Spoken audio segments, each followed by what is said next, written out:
Hello friends, welcome to पाठशाला channel. आज इस वीडियो में हम सीटेट साइंस पेपर 2 के बारे में पढ़ेंगे, जो कि चैप्टर है हमारा एटम। टॉपिक है हमारा 8 और प्रीवियस टॉपिक मैंने अपने चैनल पे अपलोड कर दिए हैं, वो आप लोग विज़िट कर लीजिए। देखिए, एटम होता क्या है? तो एटम के बारे में बेसिक्स पहले आप जान लीजिए, फिर आपको और अच्छे से समझ में आएगा। देखिए, जो basically fundamental unit of earth हम बोलते हैं, जो हमारा एटम होता है, वर्ल्ड का सबसे स्मॉलेस्ट पार्टिकल जिसे हम एटम कहते हैं, दुनिया का सबसे छोटा पार्टिकल जिसे हम क्या कहते हैं, एटम कहते हैं। 1803 में जॉन डॉल्टन ने मॉडर्न एटॉमिक थ्योरी दी। इन्होंने बताया कि एटम माइक्रोस्कोपिक पार्टिकल्स है, ठीक है, और इंडिविजिबल है। कैसा है? इंडिविजिबल, यानी कि इसको कई पार्ट्स में हम डिवाइड नहीं कर सकते हैं। ये एक जैसे एलिमेंट्स के एटम भी एक जैसे ही होते हैं। और क्या बताया इन्होंने? जबकि डिफरेंट एलिमेंट्स के एटम भी डिफरेंट होते हैं। एटम मिलकर के मॉलिक्यूल का फॉर्मेशन करते हैं, ऐसा इन्होंने बताया। डॉल्टन की एटॉमिक थ्योरी के बाद कई साइंटिस्ट आए और उन्होंने कहा कि एटम जब सबसे माइक्रोस्कोपिक पार्टिकल नहीं, इसको कई पार्ट्स में हम डिवाइड कर सकते हैं। यानी जॉन डॉल्टन को कई साइंटिस्ट ने गलत कह दिया। अब क्या होगा? फिर जे थॉमसन आए। उन्होंने अपने एक्सपेरिमेंट के थ्रू ये प्रूव किया कि एटम के अंदर इलेक्ट्रॉन्स होते हैं। इसके अलावा उन्हें 1906 में नोबेल पुरस्कार भी दिया गया। अब देखते हैं, गोल्ड स्टीन आए। गोल्ड स्टीन ने क्या किया? प्रोटॉन की डिस्कवरी की और चैडविक ने न्यूट्रॉन की डिस्कवरी की। इस प्रकार साइंटिस्ट को पता चला कि एटम्स में 3 टाइप्स के पार्टिकल्स होते हैं। इलेक्ट्रॉन्स, यहाँ पर लिखे हुए देखिए, electrons, proton and neutrons. Atom के स्ट्रक्चर को समझने के लिए जे थॉमसन ने एटॉमिक मॉडल दिया, जिसे प्लम पुडिंग मॉडल बताया गया, यानी कहा गया। उन्होंने अपने मॉडल को क्या कहा? प्लम पुडिंग मॉडल, जिसको वाटरमेलन मॉडल भी कहते हैं। इस मॉडल में जे थॉमसन ने कहा कि तरबूज में सीड्स होते हैं, वे इलेक्ट्रॉन, यानी ये जो सीड्स हैं वो इलेक्ट्रॉन के समान है, एंड जो रेड पार्ट हमारा होता है, पल्प होता है, उसको पॉजिटिव चार्ज बताया। इसमें सबसे बड़ी प्रॉब्लम ये हुई कि एक दूसरे को न्यूट्रल क्यों नहीं कर सकते। इसको और अच्छे से समझने के लिए रदरफोर्ड ने स्कैटरिंग, अपना जो एक स्कैटरिंग वाला एक्सपेरिमेंट था, उसको बताया। अब उसको समझते हैं। देखिए, अब देखिए यहाँ पर अल्फा पार्टिकल स्कैटरिंग एक्सपेरिमेंट जो रदरफोर्ड ने दिया, उसको समझते हैं। रदरफोर्ड ने गोल्ड फॉइल, यहाँ पर क्या किया इन्होंने? गोल्ड फॉइल यानी कि सोने की पन्नी ली, गोल्ड फॉइल का यूज़ किया, जिस पर अल्फ़ा पार्टिकल्स की बम्बारिंग की। ये हमारे पास में अल्फ़ा पार्टिकल्स है, इनकी बम्बारिंग की। अपने एक्सपेरिमेंट में पाया कि मोस्ट ऑफ द पार्टिकल्स पास हुए जा रहे हैं। यहाँ पर देखिए, मोस्ट ऑफ द पार्टिकल्स हमारे क्या हुए जा रहे हैं? पास होते जा रहे हैं, ठीक है, इधर से उधर हमारे निकलते जा रहे हैं। बट कुछ अल्फ़ा पार्टिकल्स गोल्ड फॉइल से टकरा कर इधर उधर स्प्रेड होते जा रहे हैं। कुछ हमारे अल्फा पार्टिकल्स हैं, वो टकराकर इधर उधर वापस होते जा रहे हैं, यानी कि स्प्रेड होते जा रहे हैं, ठीक है। जबकि बहुत कम, यानी कि 20,000 में से 1 अल्फा पार्टिकल गोल्ड फॉइल से टकराने के बाद उसी डायरेक्शन में वापस लौट जाता है। समझ रहे हैं आप लोग? बहुत इंपॉर्टेंट है, इस पॉइंट को बहुत ध्यान से समझिएगा। 20,000 पार्टिकल में से कहीं एक पार्टिकल गोल्ड फॉइल से टकराने के बाद वापस उसी डायरेक्शन में चला जाता है। इससे कंक्लूजन निकला कि एटम का most of the part hollow होता है, इसलिए मोस्ट ऑफ द पार्टिकल सीधे निकल जाते हैं। एटम के अंदर पॉजिटिवली चार्ज्ड सेंटर होता है, जिसको हमने क्या कह दिया? न्यूक्लियस कह दिया। हमने क्या कहा? रदरफोर्ड ने कहा क्या? न्यूक्लियस कहा। रदरफोर्ड को फादर ऑफ न्यूक्लियर फिजिक्स भी कहा जाता है। रदरफोर्ड ये नहीं बता पाए। अब रदरफोर्ड भी फेल हो जाएंगे। क्यों? क्योंकि रदरफोर्ड ये नहीं बता पाए कि इलेक्ट्रॉन न्यूक्लियस के चारों ओर रिवॉल्व कैसे करता है। यानी जो इलेक्ट्रॉन न्यूक्लियस के चारों ओर रिवॉल्व, अभी आपने देखा था, ये जो स्ट्रक्चर, इसमें इलेक्ट्रॉन चारों ओर जो रिवॉल्व कर रहे हैं, ये किस तरीके से रिवॉल्व करते हैं, ये नहीं बता पाए। चूँकि ये बता नहीं पाए रदरफोर्ड कि न्यूक्लियस के चारों ओर जो इलेक्ट्रॉन हमारे रिवॉल्व करते हैं, वो कैसे रिवॉल्व करते हैं, तो उसको बताने के लिए कौन आए? अब रदरफोर्ड ये तो समझा नहीं पाए, तो अब क्या होगा कि उसके बाद इलेक्ट्रॉनिक कन्फिगरेशन को बताने के लिए हमारे पास में नील्स बोहर और बरी आए। नील्स बोहर और बरी जो हमारे हैं, उनको हम कैसे समझते हैं? देखिए, ये हमारे पास में बोहर मॉडल है। अब seated examination point of view से आपको इतना ही समझना है, आपको बहुत ज़्यादा डेप्थ में नहीं जाना, ठीक है। आपको बोर्ड एग्जामिनेशन नहीं देना है 10th या फिर 12th का। आपको सीटेड एग्जामिनेशन के पॉइंट ऑफ व्यू से समझना है कि वो किस तरह से क्वेश्चन पूछता है, ठीक है। तो according to Bohr model, electron nucleus के चारों ओर, ये देखिए न्यूक्लियस के चारों ओर वेरियस ऑर्बिट्स में रिवॉल्व करते हैं, जो न्यूक्लियस से डिफरेंट डिफरेंट डिस्टेंस पे होते हैं। इन ऑर्बिट्स को इन्होंने KLMN कहा। एक ऑर्बिट में कितने इलेक्ट्रॉन हो सकते हैं, इनको फाइंड आउट करने के लिए फॉर्मूला दिया। अब फॉर्मूला क्या था, 2n², जो n बराबर हमारा क्या होता है, नंबर ऑफ इलेक्ट्रॉन्स, यानी जो n होता है वो नंबर ऑफ इलेक्ट्रॉन्स होता है। अब अगर हमारे पास में n 1 है तो हम इस तरीके से इसको सॉल्व कर लेंगे, टू इलेक्ट्रॉन आ जाएंगे। अगर हमारे पास में 2 है n तो इसको हम 2 × 2 करेंगे, तो इस तरीके से हमारे पास में 8 इलेक्ट्रॉन आ जाएंगे। इस तरह से हम फाइंड आउट कर लेंगे। अब देखिए अब बात कर लेते हैं वैलेंसी की। Number of unpaired electron presenting in atom called valency.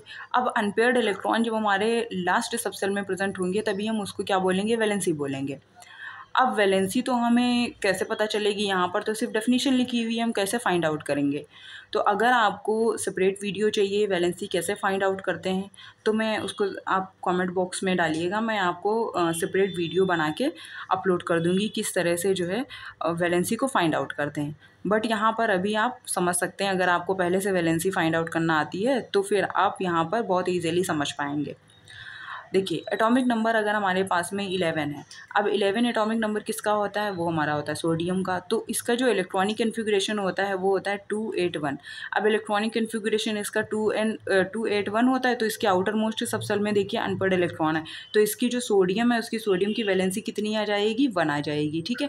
अब एल्यूमिनियम की बात करते हैं, एल्यूमिनियम का एटॉमिक नंबर होता है 13 और इसकी जो वैलेंस इलेक्ट्रॉन होते हैं वो 281, ये हमारे पास में इलेक्ट्रॉनिक कन्फिगरेशन है और वैलेंस इलेक्ट्रॉन 3 है, ठीक है।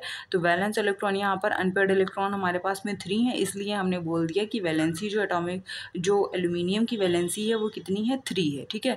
वैलेंस इलेक्ट्रॉन जो आउटर मोस्ट सबसेल में अनपेयर्ड होंगे तभी वो हमारी वैलेंसी कहलाएगी, अदरवाइज अगर पेयर्ड इलेक्ट्रॉन होंगे तो वो वैलेंसी नहीं होगी। आपको ये चीज़ समझनी है। आप कैसे, देखिए नाइट्रोजन जो होता है, अब नाइट्रोजन का जो हमारा होता है ये 5 है, यहाँ पर ये 5 है। अब देखिए नाइट्रोजन का जो हमारा इलेक्ट्रॉनिक कन्फिगरेशन होता है वो 2 5 होता है। अब 2 5 होता है तो इसकी वैलेंसी, अब आप कहेंगे कि आउटर मोस्ट सबसेल में 5 इलेक्ट्रॉन होते हैं तो इसकी भी वैलेंसी ये होगी, लेकिन इसकी वैलेंसी 5 नहीं होगी। कैसे, देखिए इसमें क्या होता है कि अगर आउटर मोस्ट सबसेल में हमारे 4 से ज़्यादा इलेक्ट्रॉन हो गए तो उसको हम 8 से माइनस करते हैं, क्योंकि ये आपको ध्यान रखना है ये चीज़, क्योंकि अगर 2 8 8 इस तरीके से अगर हमारा इलेक्ट्रॉनिक कन्फिगरेशन है तभी वो हमारा स्टेबल होगा। अब हम क्या करेंगे, 8 से इसको माइनस कर देंगे 5 को, तो हमारा कितना आ जाएगा, 3 आ जाएगा। एज इट इज़ हम ऑक्सीजन का समझ लेते हैं। अगर नाइट्रोजन में अगर आपको कोई कन्फ्यूज़न है तो ऑक्सीजन को समझते हैं। देखिए ऑक्सीजन का जो इलेक्ट्रॉनिक कन्फिगरेशन आपको 12th में भी आपको पता होगा, 12th में आप लोग बनाते होंगे इलेक्ट्रॉनिक कन्फिगरेशन बहुत अच्छे से। तो यहाँ पर क्या होगा, ऑक्सीजन का इलेक्ट्रॉनिक कन्फिगरेशन क्या होगा, 2, और चूँकि यहाँ पर कितना है हमारे पास में 6 है, तो हमें कितने की रिक्वायरमेंट अब है, तो हमें रिक्वायरमेंट है 4 की। अब रिक्वायरमेंट हमारे तो टोटल हमारे पास में कितना हो गया, इसका जो इलेक्ट्रॉनिक कन्फिगरेशन है 4 और 6। अब यहाँ पर हमारे पास में 2 और 4, अब 2 और 4 ये सही है कि नहीं सही है, इसको हम देखते हैं। देखिए सॉरी यहाँ पर थोड़ा मिस्टेक हो गया था, अब इसको आप करेक्ट कर लीजिए। देखिए ऑक्सीजन का क्या होता है, 8। ऑक्सीजन का एटॉमिक नंबर कितना है, 8 है, और जो इसका इलेक्ट्रॉनिक कन्फिगरेशन होता है वो 2 और 6 होता है। अब 2 6 होता है इलेक्ट्रॉनिक कन्फिगरेशन, तो इसको कैसे समझते हैं, देखिए 2 और 6 इसका इलेक्ट्रॉनिक कन्फिगरेशन है, तो इसमें इसकी जो वैलेंसी होगी, ऑक्सीजन की जो वैलेंसी होगी वो क्या होगी, तो ऑक्सीजन की वैलेंसी को समझते हैं। देखिए अगर यहाँ पर अभी मैंने बताया था कि आउटर मोस्ट सबसेल में अगर 4 से ज़्यादा इलेक्ट्रॉन होंगे, यहाँ पर हमारे वैलेंस इलेक्ट्रॉन अगर 4 से ज़्यादा है तो उसको हम 8 से माइनस करेंगे, तो यहाँ पर 6 हैं, तो इसका मतलब है हम यहाँ पर 8 से माइनस करेंगे कितने, 6, तो यहाँ पर कितना आ जाएगा हमारे पास में, 2 आ जाएगा। तो बेसिकली जो ऑक्सीजन की वैलेंसी होती है वो हमारी क्या होती है, 2 होती। तो ये भी आपको ध्यान रखना है कि ऑक्सीजन की वैलेंसी कितनी आ गई हमारे पास में, 2 आ गई। ऐसे ही अगर हम कार्बन की बात करते हैं, तो कार्बन का जो एटॉमिक नंबर होता है वो होता है 6। अब कार्बन का एटॉमिक नंबर 6 होता है, तो इसका जो इलेक्ट्रॉनिक कन्फिगरेशन होगा वो क्या होगा, वो होगा 2, और हमें इलेक्ट्रॉन कितने चाहिए, वो चाहिए हमें 4। तो 2 और 4 होता है इसका इलेक्ट्रॉनिक कन्फिगरेशन। तो आउटर मोस्ट सब सेल में कितने इलेक्ट्रॉन है, 4 हैं। तो अगर हमने कहा था 4 से ज़्यादा होंगे तब हम 8 से माइनस करेंगे, लेकिन यहाँ पर तो 4 ही है, तो हमारे क्या वैलेंसी हो जाएगी, यहाँ पर 4 हो जाएगी। तो कार्बन की वैलेंसी कितनी हो गई, 4 हो गई। एज इट इज़ ऑक्सीजन की कितनी थी हमारे पास में, 2 थी। ठीक है, आई होप ये आपको क्लियर हो गया होगा। अदरवाइज़ आप इसको देख सकते हैं, अदरवाइज़ आप इस पेपर को देख सकते हैं। देखिए यहाँ पर मैंने 1 से लेकर के 30 तक एटॉमिक नंबर लिखा हुआ है, और यहाँ पर एटॉमिक पूरा नंबर भी है और एलिमेंट्स नेम भी है। ठीक है, और उनके सामने उनकी वैलेंसी भी लिखी है। जैसे कि यहाँ पर देखिए हाइड्रोजन का एटॉमिक नंबर 1 है, उसके सामने उसकी वैलेंसी लिखी हुई है। हीलियम का एटॉमिक नंबर 2 है, उसके सामने उसकी वैलेंसी लिखी हुई है 0। इस प्रकार आपको ये सारी चीज़ें समझ आ जाएंगी कि 1 से लेकर के 30 तक आप एलिमेंट्स नेम भी लर्न कर लीजिए, और उसके साथ साथ उनका एटॉमिक नंबर भी, ये मस्ट है आपके लिए। ठीक है,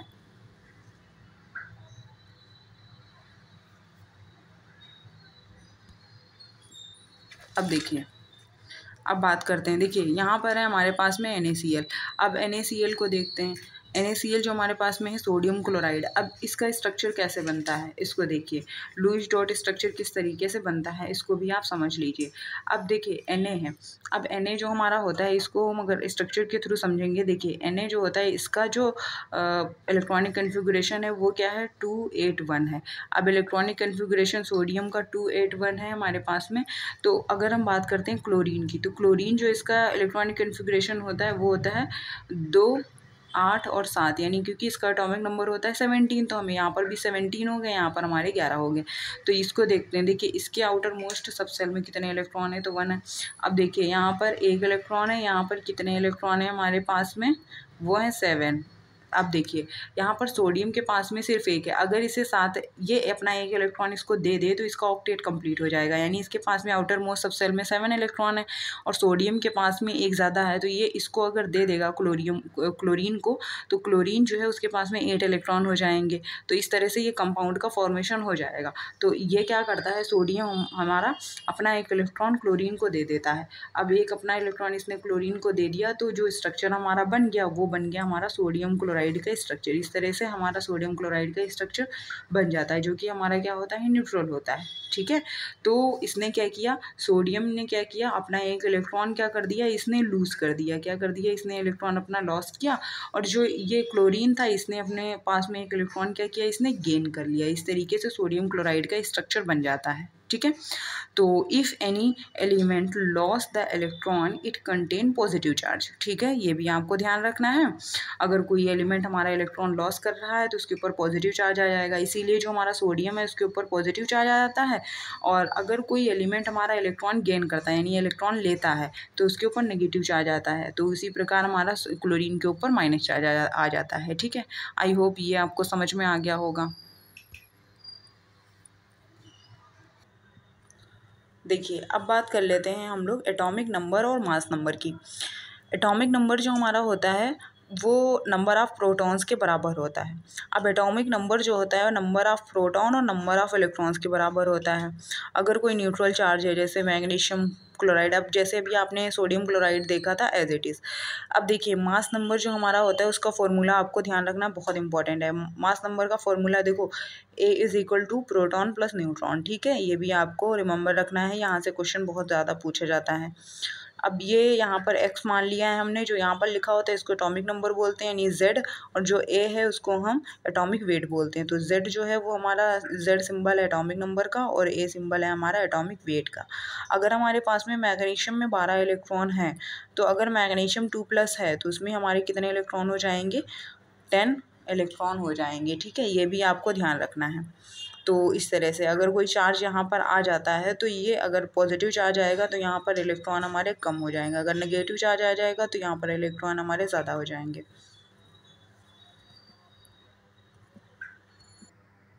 देखिए अब हम प्रीवियस ईयर क्वेश्चंस को देख लेते हैं, जो कि बहुत इंपॉर्टेंट है और ये आपको बहुत अच्छे से समझना है। देखिए ये सीटेड में आया हुआ पेपर है। देखिए question, an ion X+3 is obtained from an element X atomic mass 27 and atomic number 13. The number of proton, electron and neutron in x plus 3 is respectively. अब आपको कैसे समझना है इस क्वेश्चन को, बहुत अच्छे से समझिएगा। देखिए यहाँ पर क्या क्या क्वेश्चन में गिवन है उसको भी देखते हैं। देखिए यहाँ पर x3 ऑब्टेन फ्रॉम एलिमेंट, अब एटॉमिक नंबर यहाँ पर कितना दिया हुआ है 27।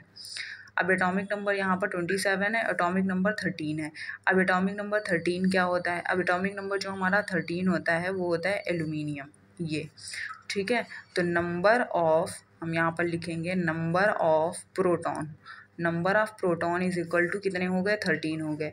अब एल्यूमिनियम पे अगर 3 चार्ज आ जाएगा, एल्यूमिनियम 3+ होगा तो हम क्या देखेंगे यहाँ पर नंबर ऑफ इलेक्ट्रॉन इज़ 10, ठीक है, क्योंकि यहाँ पर कितना हो गया 3+ था इसलिए यहाँ पर कितना हो जाएगा 10 हो जाएगा, माइनस हो जाएंगे 3। अब हम क्या देखते हैं नंबर ऑफ न्यूट्रॉन को हम फाइंड आउट करते हैं। नंबर ऑफ न्यूट्रॉन को फाइंड आउट, चूँकि जो हमारा n होता है वो होता है a - z, ये फॉर्मूला होता है, ये आपको ध्यान रखना है, ठीक है।